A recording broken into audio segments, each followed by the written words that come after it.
Bonsoir, chers parents, les amis, c'est Célon et bienvenue à notre rubrique Entre nous les enfants dans les ateliers du bric-à-brac sur la plateforme de Cœur à Cœur Pont vers l'avenir.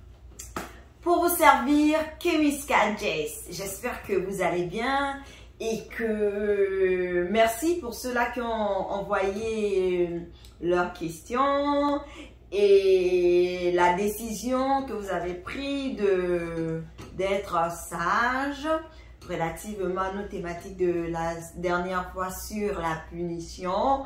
Et pour ceux-là qui n'ont pas réussi, c'est pas grave, recommencez encore et encore, d'accord? Et continuez à prier parce que Dieu écoute vos prières et Dieu va vous aider. Et vous pouvez demander aux parents de vous aider à comment dire, à assimiler la leçon de la punition. Alors aujourd'hui, on amène un autre sujet très important, les amis. Dans une société où, comme moi, je suis sûre que vous avez fait le constat, il y a tellement de stress, il y a tellement de choses.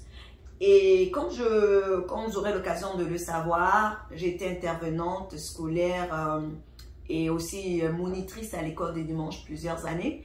Et donc, il y a quand même de l'expérience, d'accord?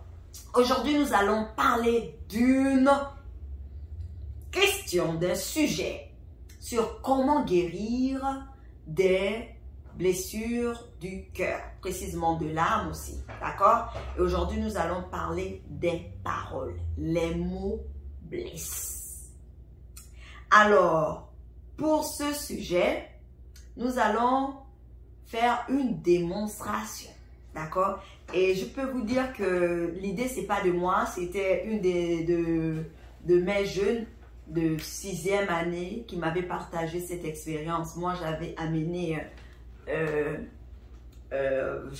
quoi, un bac, mon bac d'atelier, et elle m'avait dit, madame, j'ai autre chose. Donc on a fait un partage. Donc merci aussi de me donner vos idées, hein. Moi je prends les idées. Elle avait dit, une de ses enseignantes avait fait une illustration avec une feuille blanche. Donc ici, merci au passage à cette dernière, elle se reconnaîtra. Alors, et ici aussi j'ai un livre sur moi. Aujourd'hui, on va parler des mots. Vous savez, les mots, ce sont des expressions qu'on utilise pour communiquer, pour dialoguer avec d'autres personnes. Et dans une société comme la nôtre aujourd'hui, où on voit le brassage de plusieurs cultures, donc plusieurs éducations, et il y a tellement de choses, et précisément des incompréhensions. C'est comme dans l'humour. Pour rigoler, ça prend de comprendre l'humour de l'endroit. Les choses qui font rire des personnes en Afrique, précisément, disons, soit au Congo, au Gabon, au Tchad, au Cameroun, etc., ce ne sont pas les mêmes blagues qui feront rire certainement un Français, un Canadien ou un Américain, à moins qu'il ait vécu dans l'environnement pour décoder le sens de l'humour d'une culture, d'un endroit à un autre. Ok, alors les mots. Vous savez, aujourd'hui, on parle souvent de la bienveillance, mais nous, on va parler de la grâce. Parce que la grâce encore. Waouh! Et la Bible dit que une femme gracieuse, bienveillante, elle sera louée. Je vais paraphraser, bien sûr, les amis. Vous savez, c'est bien d'être bienveillant. La bienveillance, c'est bien. Alors que la méchanceté, non. D'accord? Alors, ici, cette feuille blanche peut être symbolique de notre cœur. C'est le symbole de notre cœur, d'accord? Alors, l'on parle avec la bouche, on écoute avec des oreilles, on touche avec des mains, on marche avec des pieds. On a des yeux pour voir, le nez pour sentir, d'accord? Arrêtez de rigoler, les amis. Je sais que c'est drôle, oui. J'essaye de rester concentrée. Attendez, d'accord? Alors, voici le cœur. Et l'un des passages que nous allons utiliser pour notre illustration sur les mots qui blessent, c'est le principe qui dit que ne faites pas aux autres ce que vous ne voulez pas qu'on vous fasse, d'accord? De nous aimer les uns les autres, d'accord? Ce sont des passages bibliques, j'ai tiré des principes de ces passages bibliques que je vais paraphraser. Imaginons-nous, voici le cœur.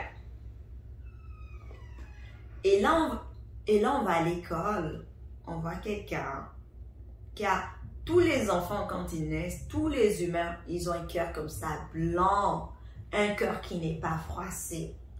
Donc, lorsqu'on parle, exemple, quelqu'un va te dire, il y aura une incompréhension, et quelqu'un va dire, t'es méchante. Le cœur se froisse. T'es ceci. T'es pas gentil. Je ne t'aime pas. Tu es.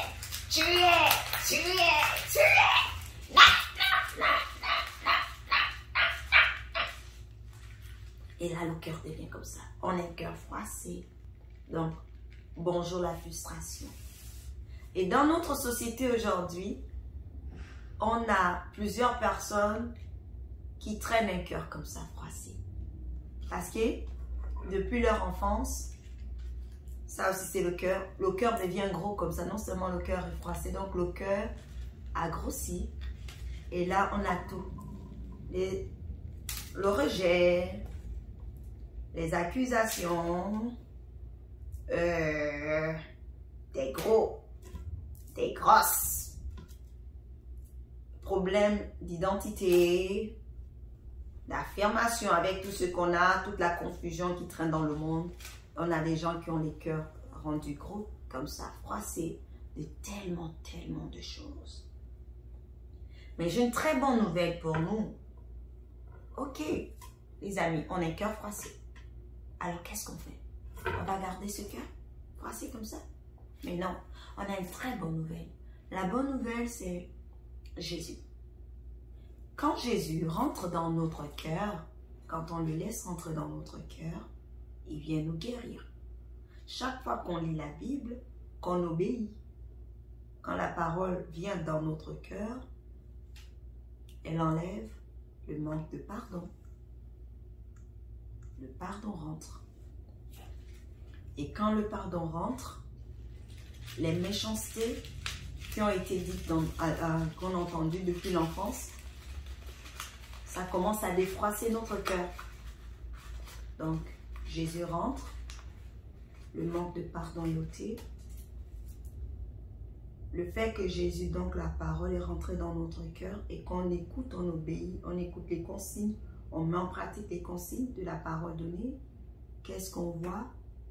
Ça part et là, notre cœur se défroisse. Il commence à retrouver sa forme initiale. La société, le rejet, les insultes, les accusations froissent notre cœur. La parole de Dieu le défroisse et nous rend capables de retrouver un bon cœur. Parce qu'en vérité, c'est la parole de Dieu qui est capable de purifier un cœur. On enlève toutes les paroles méchantes. Certains qui ont été abusés sexuellement ou autres, on enlève les abus. On relâche. La joie rentre à nouveau.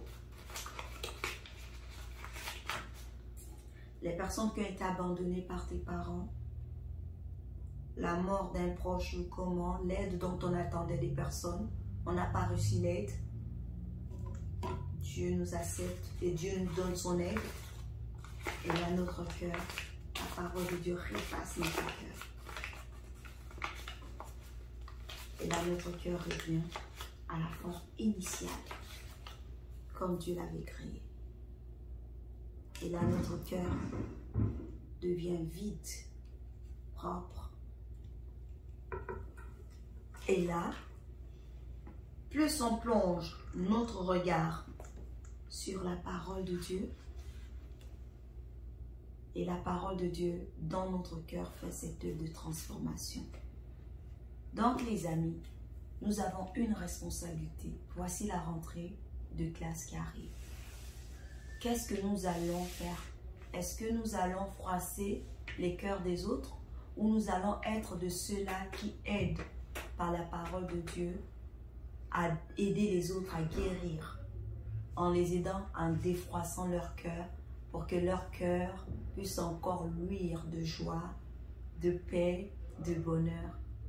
Et pour ça, on va chanter un chant que quand j'étais à l'école des dimanches, oui, à l'école des dimanches à la jeunesse aussi, on chantait au Gabon, que j'aimais beaucoup.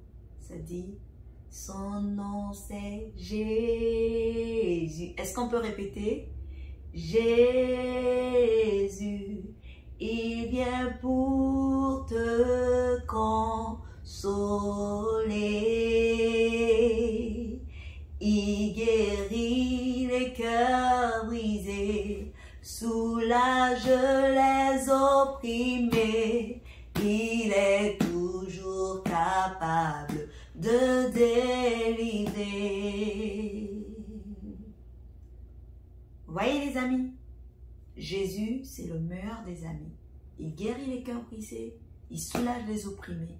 Il est toujours capable de délivrer. Donc, chers parents, chers amis, ne soyons pas de ceux qui favorisent la tristesse, la désolation dans les cœurs des autres.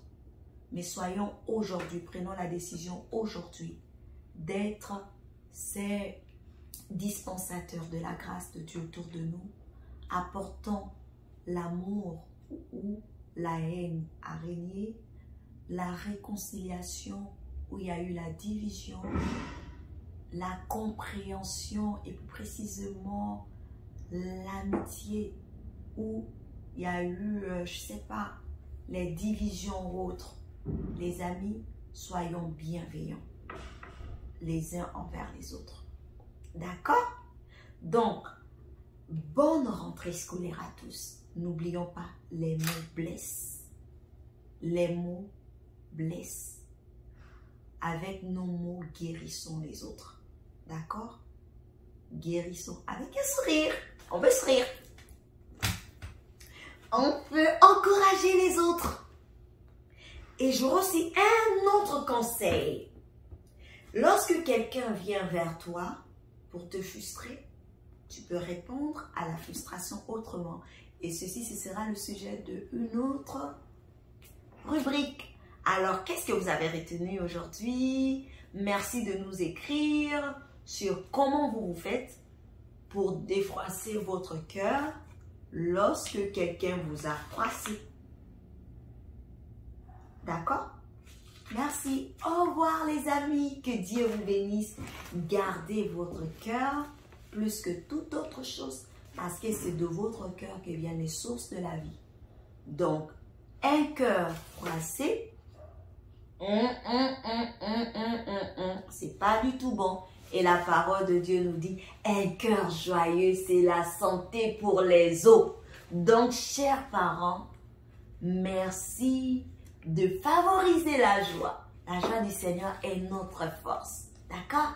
Au revoir, que Dieu vous bénisse. Au plaisir de vous retrouver à notre prochaine rubrique. Au revoir.